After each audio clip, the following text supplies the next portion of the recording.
from the black students that I was potentially a coconut, or I was privileged. What, did you find it hard to kind of relate to your own?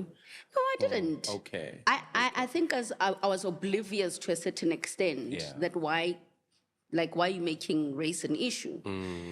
But I think once I understood the implications that come out of that experience and how the system was structured, then I got to appreciate. I'll make you an example. Yeah. At that time, as students, and I actually started in theater, so we were trained in theater, and we would have to go off campus to theater in town, in Sunnyside. I had white friends who would say to me, do you want a lift? You know, we can take you back and forth from campus.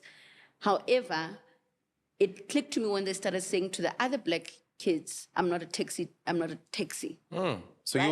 you were the special black. So I'm just like, but what's the difference? Why is the space for me in your car and there's no space for, right? Then the nuances of, well, you are different, you speak differently. And obviously for me, I thought, okay, this is not, because I would comfortably at any time go hang out with the black students, go hang out with the white students. My life was fluent between any racial groupings. Even because coming from a national school of the arts, we're a rainbow nation. So, you know, so I didn't see, but yeah, I think that was a rude awakening. I also started noting that, for instance, black students couldn't take certain equipment when we had productions home to finish their projects because, you know, the notion was that you can't take the equipment into public transports or taxis. There's a risk. But because the white students had cars, they were allowed to take the equipment.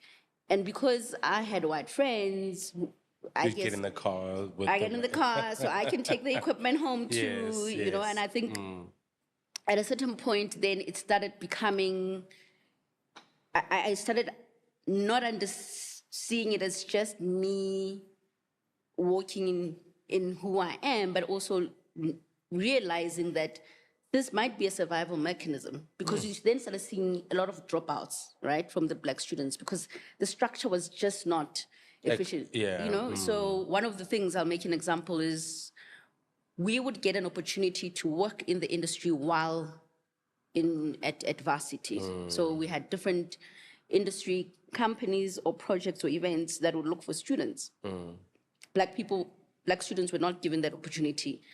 The rationale was, how are you going to get there? You don't have a car, right? Again, I got to tap into that space because my white friends would give me a lift. Hey, you know? Right? So I think I started being more aware and more appreciative of other black students' struggles. That's commendable because that can be a very comfortable place to be in. Sure. You know, to be the special one, the clever one. It takes a lot for a person to have empathy